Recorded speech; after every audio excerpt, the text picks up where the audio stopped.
My name is Suzanne Spooner, and I've been a QHHT practitioner for 4 years. I found Dolores Cannon, like many people do, just watching her on YouTube clips, trying to understand what it was that she was doing with this great work of QHHT.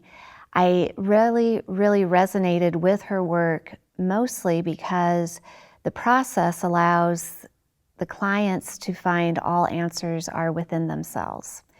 And I thought that was a very powerful way of helping people not only heal themselves, but to find out why certain events have happened in their life. And that, to me, just seemed like a really smart way about looking at their life and looking at my own life and understanding the events that had occurred. So how I led up to doing my first QHHT session was a little bit of a journey. Of course, once I found Dolores, I wanted to read some of her books, and mostly I wanted to have a session with her. So I called the office and I got on her very long list for a session, and later discovered that she actually taught her process, and that got me very excited. So I signed up for the very next class in Arkansas. It was several months away, so I had some time to read more of her books and understand the possibilities that can happen in a session. And I came down and I took my class, and it was an amazing experience. The camaraderie in the group was very special. So many like-minded people from so many different walks of life. And we, at the end of the teaching part of the class, separated into groups of 3, and we did practice sessions on each other. So that was my very first experience. It actually didn't go so well for me the first time. I didn't get my subject, my client, into that really deep space, and I really worried if maybe I wasn't the right person for this job. Maybe I couldn't do this work. I was a little deflated on how the results came out. But the next morning, our whole group of about 100 students came back together with Dolores and Julia, and everybody who wanted to shared what had happened the day before in their practice sessions. And there were some people like me that didn't seem to get their client very far, so that made me feel like I'm not the only one that can't do this.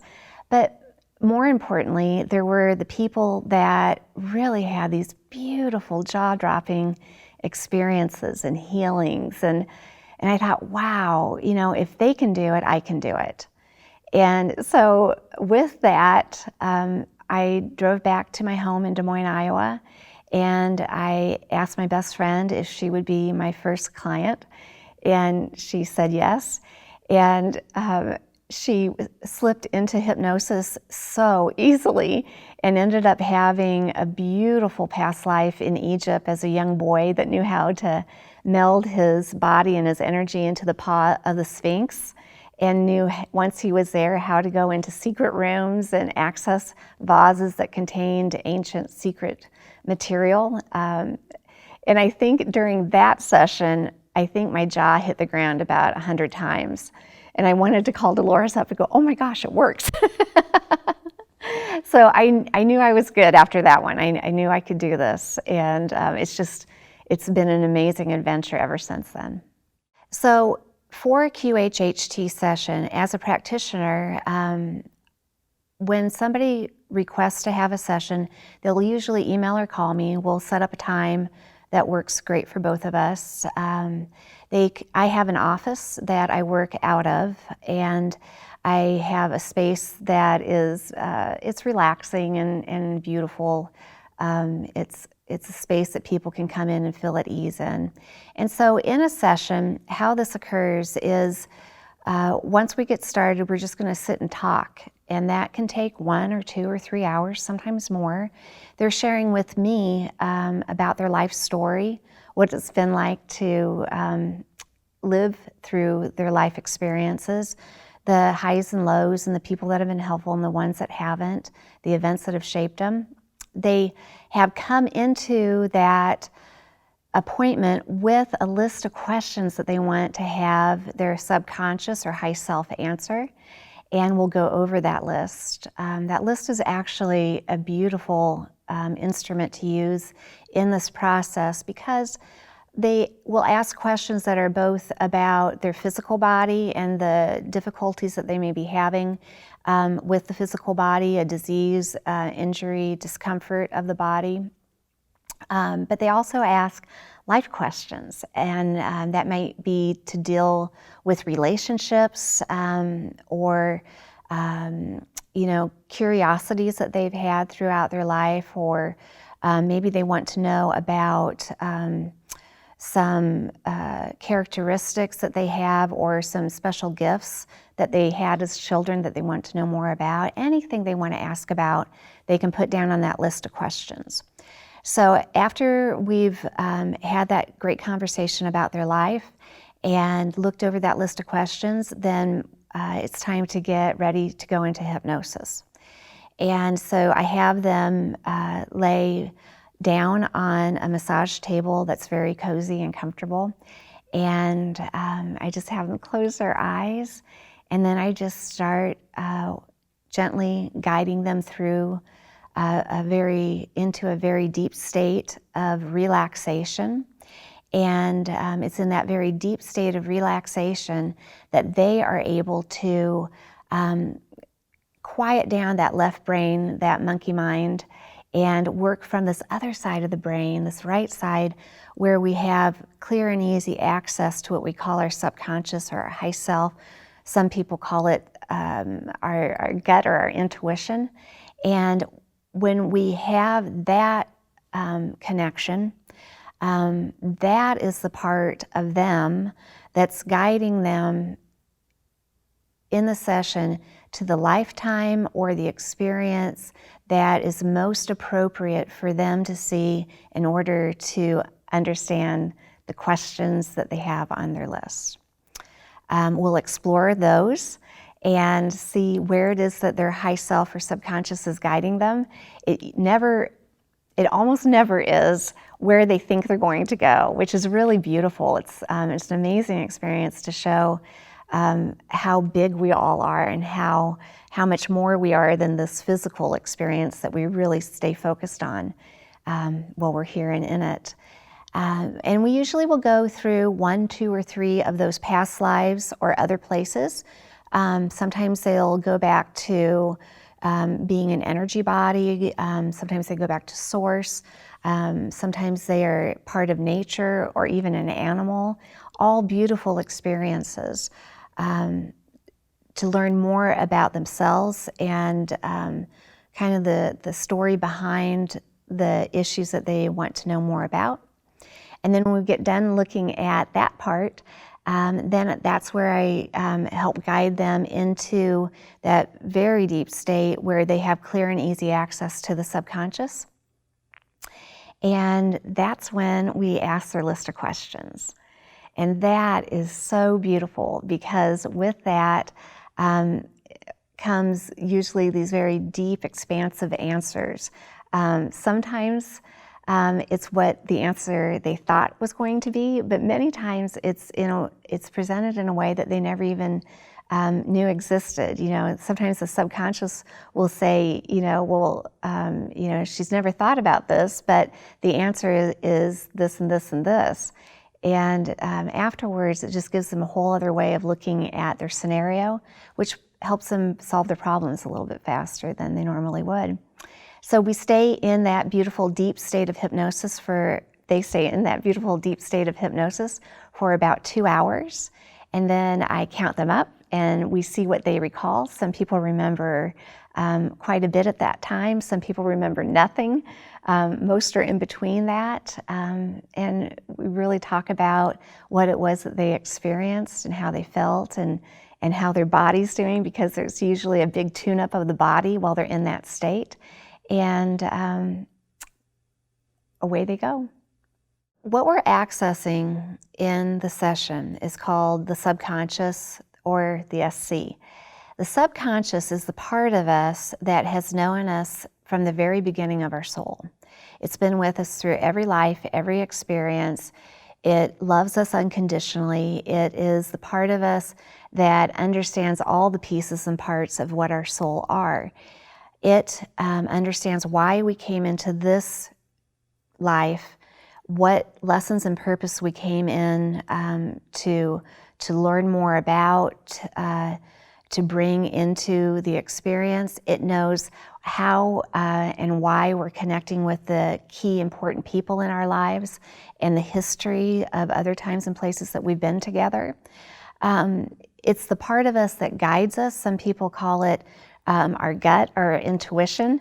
It's trying to always communicate with us, but on Earth, we have this experience of having free will and having this great, strong, conscious mind. And so it's not the part of us that usually guides us real easily, because we like to think, you know, we're here on our own, we're doing this by ourselves, even though that doesn't always feel right or feel good, but it's never away from us. It's always with us. It's always accessible. And the most beautiful part of it, I believe, is it is indefinite, it's expansive, and it is part of the collective consciousness. So in that knowing, it is everything, it is all. And so when we are guiding the client into that very deep space of relaxation or hypnosis and having clear and easy access with the subconscious, it has access to all answers, to all knowledge. And the subconscious, almost every time will take on its own persona, its own personality. And sometimes it's similar to the conscious awake person, but many times it's not. And as a practitioner, that's really fun to watch, to see how that evolves and how it presents itself. Sometimes, unlike the client's personal way of presenting themselves, the SC can be really chatty, it can be really jovial and humorous, it can be very serious.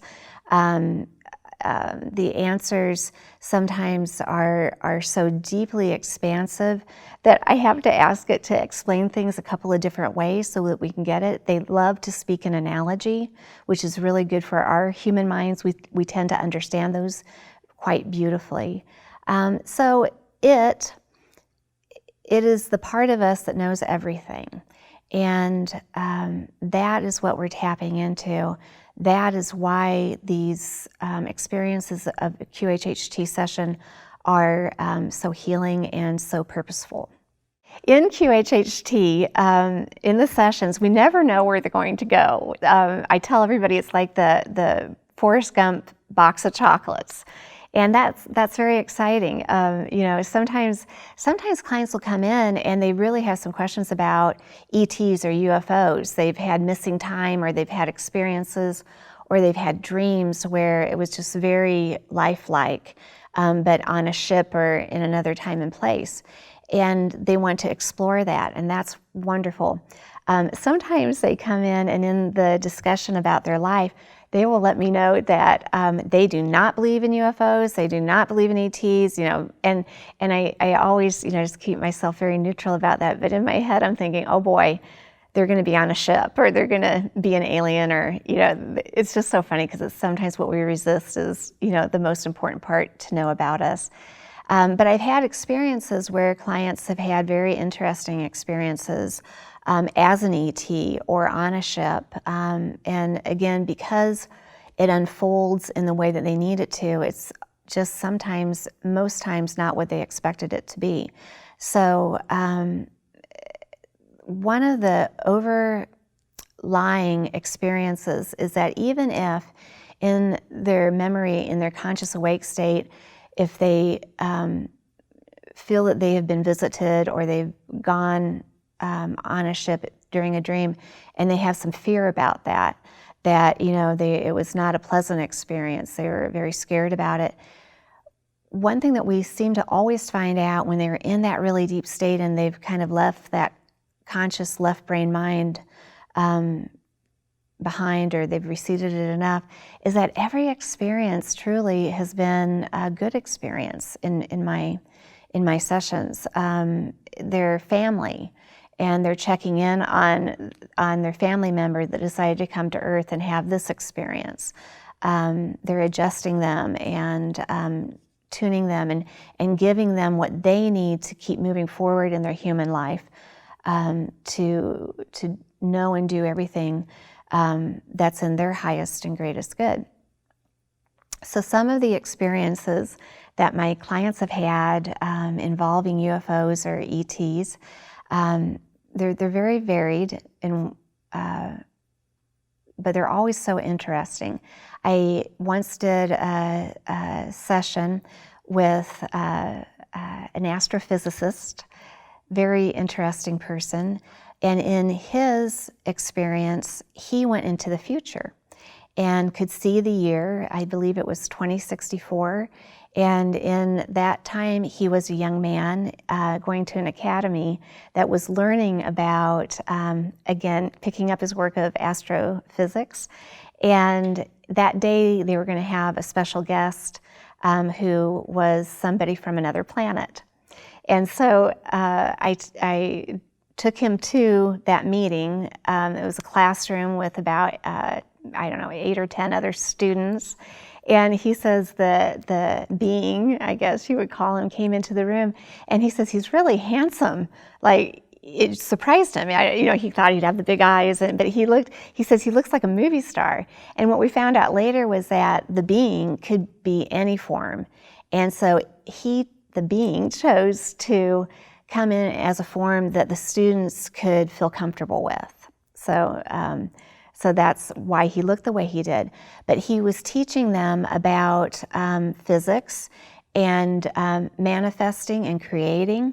And the client says, oh my gosh, he just created out of nowhere this orange globe of energy. And he says he's kind of moving it and shifting it between his hands. And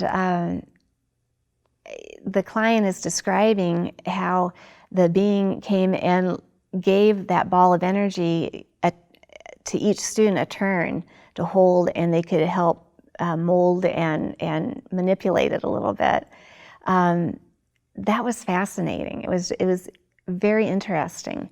In that experience, he was able to tell us that it was known now that there are life forms on other planets, mostly probably more highly evolved than we ourselves are. And he was talking about how it was affecting the world, how the religious leaders and the governments had to really reconstruct their belief systems around that. Recently, I had a session where it was a lady having the session, but she went into a time in Egypt where she was a young man, and traveling through the desert, he would be observing or just kind of watching the communities that he was traveling through and how they interacted and what the family life was like, what the jobs and services were that people performed. And he really just wanted to get back to this certain pyramid. And eventually he got back there, and I said, what are you doing there? And he says, well, I'm just holding my hands very close to the pyramid and feeling the vibrations coming off of the pyramid. And I said, okay, so what does that do? What do you do with that? And he says, well, I send a call out that I want to come home. And I said, well, how does that work? And he says, well, my thoughts just go up through the top of the pyramid and it goes home to my family. And I said, well, what happens next? And he says, well, the ship shows up. And so he looks like an Egyptian man in this experience until the ship comes. And the ship comes and lands. He says it's big enough for about 4 or 5 people. And as he enters the ship, his form changes. And now he's got a uniform on and a helmet, and he's looking like the others that are on the ship. And off they go. And while he's in the ship, he's downloading all the information that he picked up as the Egyptian boy or man. They were studying the human relationships. That was a lot of fun. I asked, where does the ship go? Where is home?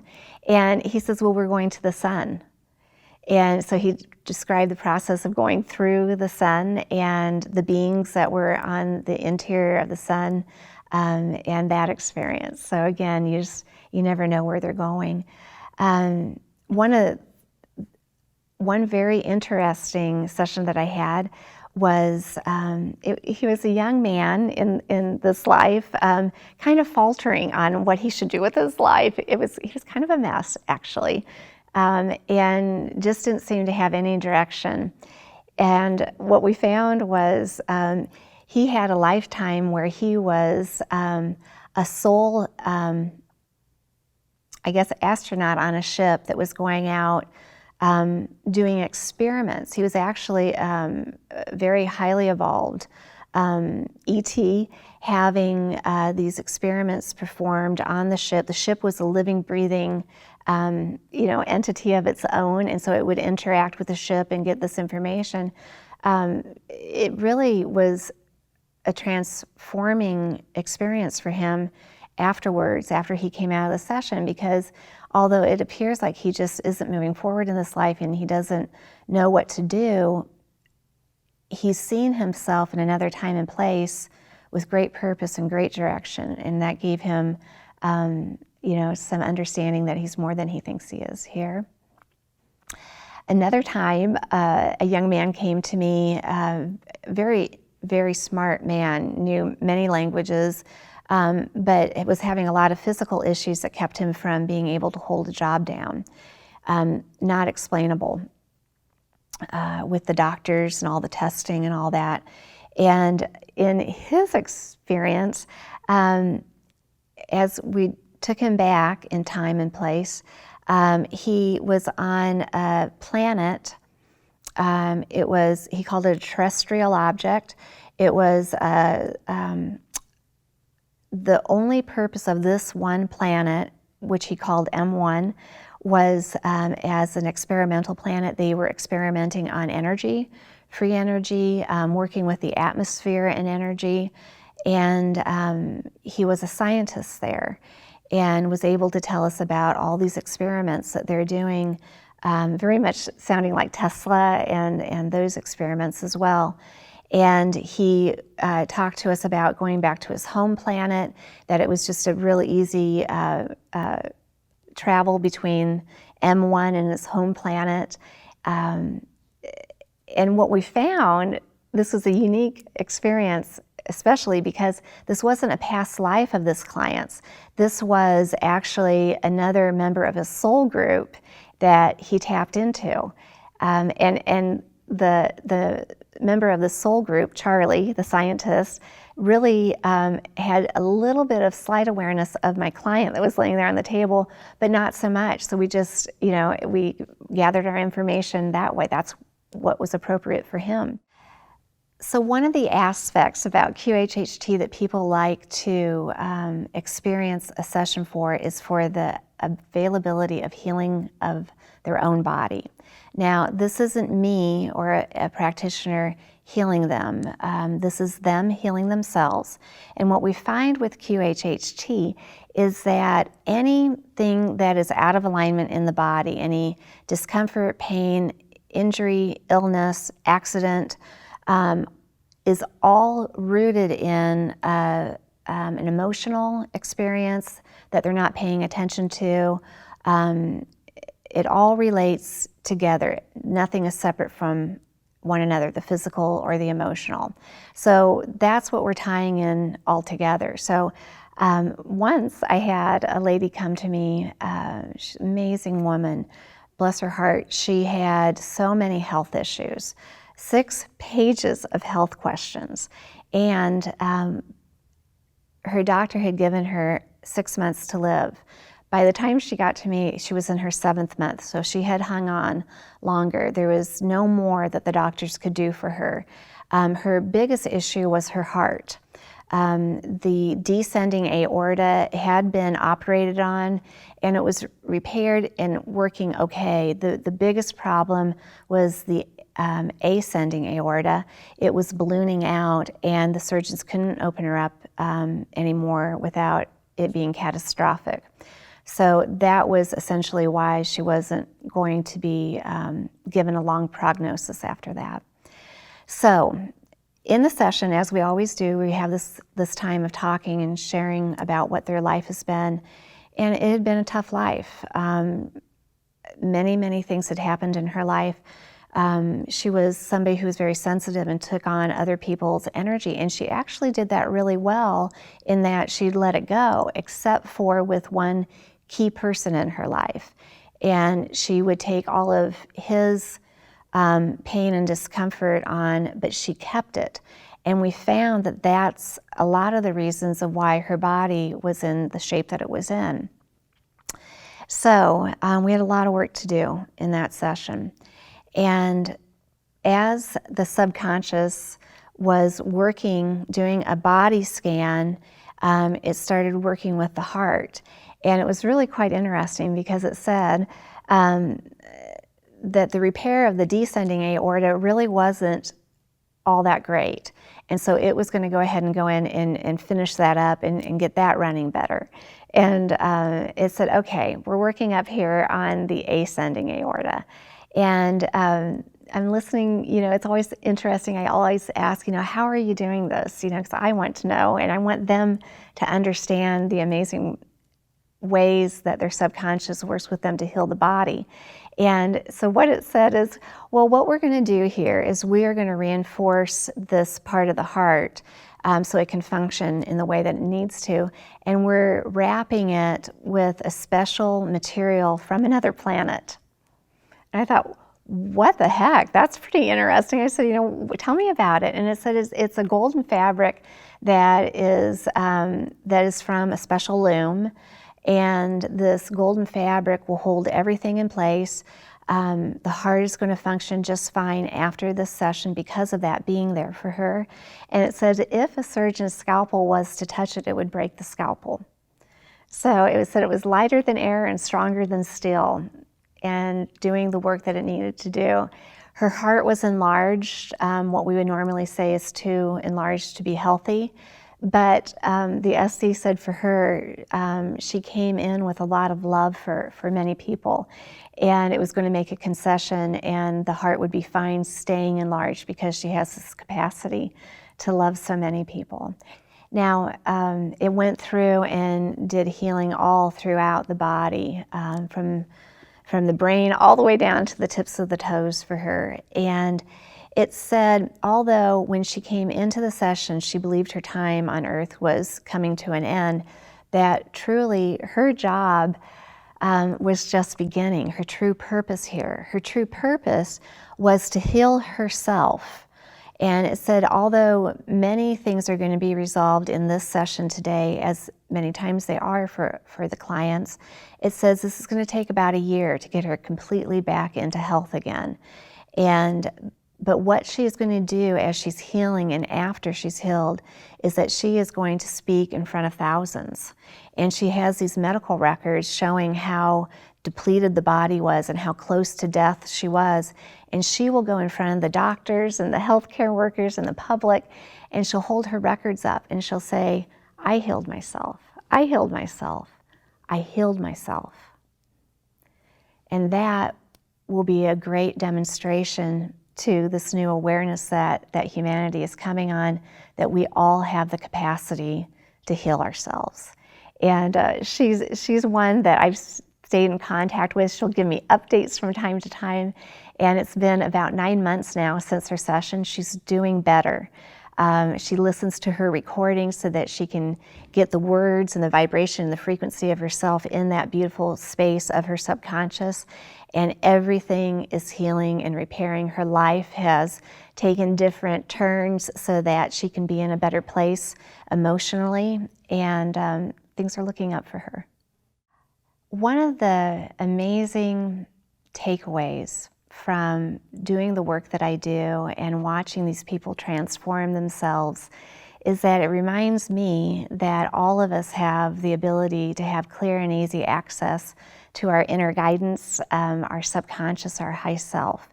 And so when we have that awareness of being in clear communication with this part of us that loves us unconditionally and knows all of our answers, it reminds me to be still and ask questions and most importantly, to listen, because that part of us always wants to communicate with us and wants us to have a beautiful life experience. So, I like to tell people in your meditation time, in your mornings as you're just waking up, or at night when you're just going to sleep and your body's in a relaxed state, ask yourself, what do I need to know today? And then be quiet and just listen. Pay attention to the images or the pictures that may show up, or the words or the thoughts that come in, and trust that that is your subconscious, that's your high self, and it's so happy to have communication. And I practice that now, and it seems to me that when we allow for that to happen, life is so much easier and insightful and a lot more fun.